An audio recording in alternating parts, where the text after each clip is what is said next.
प्रस्तुत कविता एक फूल की चाह के कवि हैं सिया शरण गुप्त। इस कविता में तुम लोग देखोगे कि एक फूल पाने की चाह यानी चाहत लिए हुए एक छोटी सी बच्ची का वर्णन है। कविता पढ़ाने से पहले तुम लोगों को थोड़ी सी मैं इसकी पृष्ठभूमि बता देती हूँ। ये कविता किस आधार पर लिखी गई है, क्यों लिखी गई है, इसमें क्या कवि ने क्या बताने की इच्छा प्रकट किए हैं, कोशिश किए हैं। तो प्रस्तुत कविता जो है वो इस पृष्ठभूमि में है कि पुराने समय में महामारी फैलती थी, ये बुखार वगैरह, जैसे अभी भी हम लोग महामारी के शिकार हो रहे हैं, कोरोना नाम की महामारी के। तो लग रहा है कि आधुनिक परिप्रेक्ष्य में जैसे कि ये कविता सटीक बैठ रही हो, लेकिन ये बहुत पहले की कविता लिखी हुई है।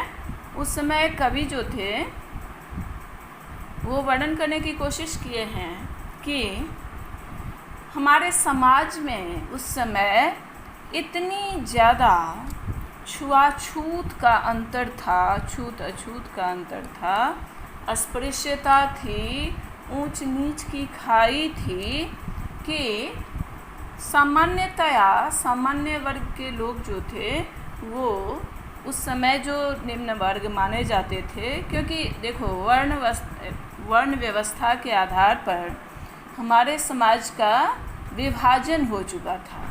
वर्ण व्यवस्था के आधार पर तो वर्ण व्यवस्था जो थी उस समय की, विभाजन जो हुआ था वो बहुत सोच समझकर बहुत सटीक हुआ था। ब्राह्मण, क्षत्रिय, वैश्य और शूद्र, इसका जो विभाजन हुआ था वो इसलिए हुआ था कि अपने हुनर के आधार पर, अपने प्रतिभा के आधार पर, अपने गुणों के आधार पर जो व्यक्ति जिस तरह के कार्य कर सकते थे उन्हें उस तरह के कार्य प्रदान किए गए और उन लोगों को एक निश्चित जाति से पुकारा गया। इस तरह से, चूँकि हम सामाजिक प्राणी हैं, मनुष्य एक सामाजिक प्राणी है और समाज में रहने के लिए हमें हर तरह के व्यक्तियों की ज़रूरत पड़ती है। तो हर तरह के व्यक्ति हर तरह के कार्य करते हैं, तो उनके कार्यों के आधार पर इस तरह के वर्ण व्यवस्था की स्थापना हुई थी, जाति का बंटवारा हुआ था। लेकिन धीरे धीरे यह वर्णाश्रम जो था, जाति प्रथा जो थी, उसका एक गलत रूप लेता चला गया। जो शूद्र थे, जो इस तरह के साफ़ सफाई वगैरह का काम करते थे, उन्हें निकृष्ट समझा जाने लगा और जो उच्च वर्ग के लोग थे, यानी कि जो पूजा पाठ इस सब से संबंध रखते थे, वे लोग मंदिर तक में आने से उन लोगों को परहेज करते थे, नहीं आने देते थे। तो इस कविता में ऐसे ही एक व्यक्ति का वर्णन है जो जाति के आधार पर अस्पृश्य था। अस्पृश्य कहते हैं जिसे छुआछूत लगता हो। अब ऐसा कोई हमारे समाज में नहीं है, ऐसी जाति व्यवस्था, लेकिन जिस समय यह कविता लिखी गई उस समय ऐसी व्यवस्था थी समाज में छुआछूत की।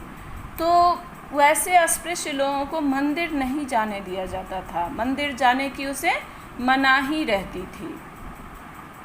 और हुआ क्या, तो गांव में महामारी फैल गई। महामारी प्रचंड महामारी थी, भीषण रूप अख्तियार कर रहा था महामारी। उसमें एक छोटी सी बच्ची थी, उस बच्ची को महामारी ने ग्रसित कर लिया। तो उस बच्ची के मन में एक चाहत उत्पन्न हुई, इच्छा उत्पन्न हुई कि गांव के बाहर जो एक देवी माँ का मंदिर है, बड़ा सा मंदिर है, उस मंदिर से यदि एक फूल पिताजी ले आए तो शायद मैं ठीक हो जाऊं। बच्ची छोटी सी थी।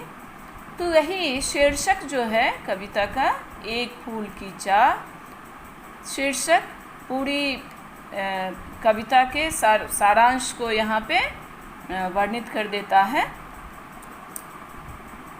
अब मैं तुम लोगों को कविता पढ़ाना शुरू करती हूँ।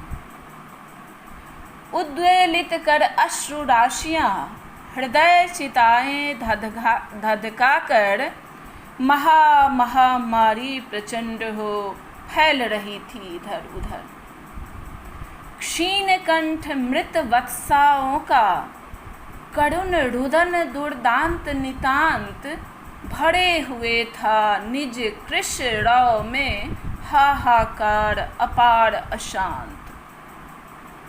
पहले मैं शब्दार्थ बताती हूँ, फिर तुम्हें विशेषार्थ बताऊंगी।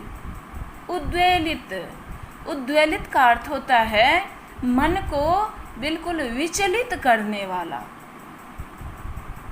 अश्रु राशियाँ, अश्रु यानी आंसू और राशियाँ यानी ढेर सारे आंसू, ढेर बहुत बहते हुए आंसू। हृदय चिताएं, यहाँ पर हृदय चिताएं जो हैं उसमें रूपक अलंकार है। यहाँ जिस तरह से चिता जलती है तो उसमें जो धधक उत्पन्न होती है, लपट उत्पन्न होती है आग की, वैसे ही हृदय जल रहा था लोगों का। क्यों? तो महामारी प्रचंड हो फैल रही थी इधर उधर। दो अर्थ है यहाँ पर, देखो। दृष्ट क्या है, दृष्टांत क्या है? तो गांव में महामारी फैल गई थी, प्रचंड महामारी फैल गई थी, विकराल रूप धारण कर गई थी महामारी। तो इस फैली हुई महामारी में बहुत सारे छोटे छोटे बच्चे या बहुत सारे लोग इस चपेट में आ गए थे। तो जो इस चपेट में आ गए थे, जिनकी मृत्यु हो रही थी, उनकी जो चिताएं जलाई जा रही थीं, चिताएं जो उनकी धधक रही थी, आग की लपटें उत्पन्न हो रही थी एक तरफ। दूसरी तरफ परिवार के लोग जो थे, जो बचे हुए थे, जैसे माँ हैं या पिता हैं या घर के बड़े लोग हैं, तो उनको कितना दुख हो रहा था, कितनी करुणा हो रही थी। तो उद्वेलित कर अश्रु राशियाँ, उनका हृदय जो है उद्वेलित हो रहा था, बेचैन हो रहा था। और उस बेचैन हृदय में क्या हो रहा था? आँखों से आंसुओं की झड़ी लगी हुई थी, आंसू खत्म होने के नाम ही नहीं ले रहे थे और हृदय चिताओं की तरह धधक रहा था। यानी महामारी में क्या होता है कि जो बहुत नन्हे मुन्ने छोटे छोटे बच्चे होते हैं, जिसकी इम्यून सिस्टम कमज़ोर होती है, जो नाजुक होता है, मुलायम होता है, महामारी का शिकार सबसे पहले वही हो जाता है।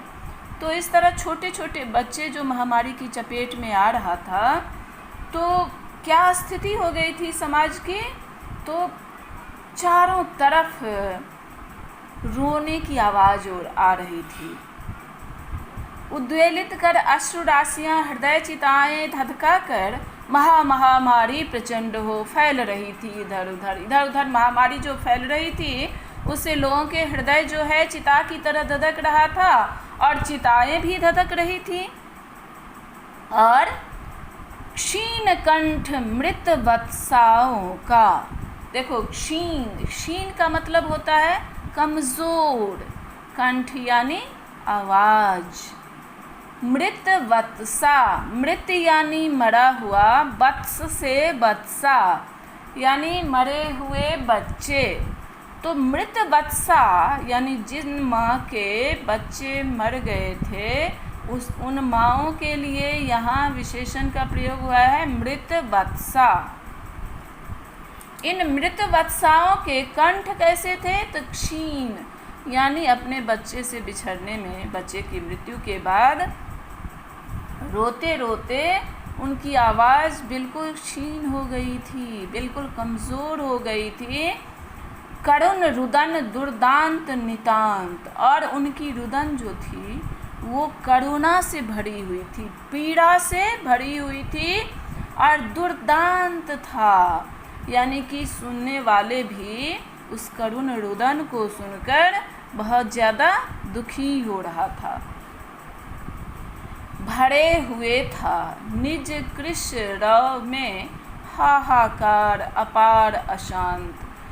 तो ऐसी जो माएँ थीं वो अपने निज यानी अपना, कृश यानी बिल्कुल कमज़ोर और रौ यानी आवाज़। अपने उन मृत बत्साओं की माँ की कमज़ोर आवाज़ में हाहाकार अपार अशांत और अपार हाहाकार भरा हुआ था। ठीक है, यानी वे जो अपने बच्चे को खो गए थे, तो बच्चे के खोने की वेदना से जो लोग हाहाकार कर रहे थे, तो अपार अशांत हाहाकार भरा हुआ था। गांव की ऐसी स्थिति थी। ये हुआ महामारी से ग्रस्त उस गांव का वर्णन। अब शुरुआत होती है कविता की। बहुत रोकता था सुखिया को, न जा खेलने को बाहर, नहीं खेलना रुकता उसका, नहीं ठहरती वह पल भर। कहते हैं कवि कि सुखिया नाम की जो एक छोटी सी बच्ची थी, उसके पिता जो थे वो बहुत रोकता था सुखिया को, क्या कहकर कि न जा खेलने को बाहर खेलने के लिए नहीं जाओ। बिल्कुल अभी वाली स्थिति थी। कोई भी महामारी जो होती है वो संक्रामक होती है। संक्रामक यानी फैलने वाली। तो इसका क्या होता है उचित उपचार? सबसे पहले खुद को क्वारंटाइन करना पड़ता है, खुद को अपने घर के अंदर रखना पड़ता है। तो वो छोटी सी जो बच्ची थी, उसके पिता उसे बार बार समझाते थे कि खेलने के लिए बाहर नहीं जाओ, लेकिन नहीं खेलना रुकता उसका, नहीं ठहरती वह पल भर। वो छोटी बच्ची इतनी इनोसेंट थी, उसको तो पता नहीं था ना कि ये क्या महामारी है, इसे कैसे बचना है। तो कभी एक पल के लिए वो ठहरती ही नहीं थी घर में, वो खेलने के लिए बाहर चली ही जाती थी। मेरा हृदय कांप उठता था, बाहर गई निहार उसे। यदि वो बात नहीं मानती थी, दौड़ के बाहर चली जाती थी खेलने के लिए, तो ये जो बच्ची का पिता था, उनका हृदय कांप उठता था। वो हृदय कांप उठना यानी डर जाना, वो डर जाता था। बाहर गई निहार उसे, वो जो बाहर गई तो उसे निहार कर, उसे देख कर उसका हृदय कांप उठता था। यही मनाता था कि बचा लूँ किसी भांति इस बार उसे। वो यही मनाता था कि हे ईश्वर, इस बार की महामारी में किसी तरह से हमारी यह बच्ची बच जाए, इस महामारी का शिकार ना होने पाए।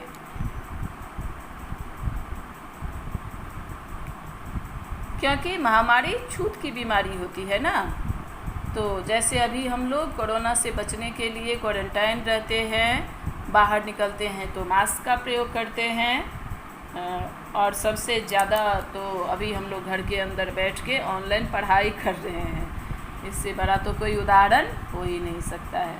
तो बिल्कुल वही स्थिति थी उस समय। भीतर जो डर रहा छिपाए, हाय वही बाहर आया। एक दिन सुखिया के तन को ताप तप्त मैंने पाया।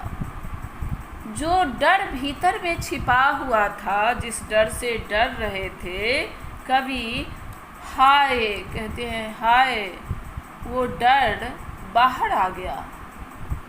क्या?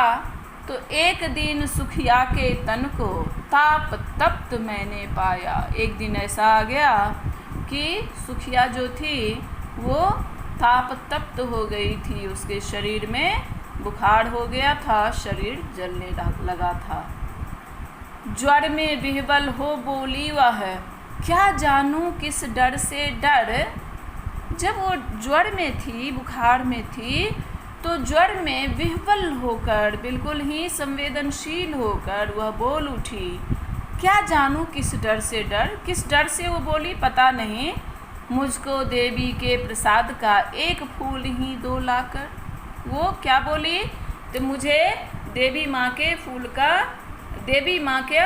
एक फूल प्रसाद के रूप में लाकर दो। अपने पिता से सुखिया बोली कि देवी माँ पर चढ़ा हुआ एक फूल मुझे प्रसाद के रूप में दो लाकर। क्रमशः कंठ क्षीण हो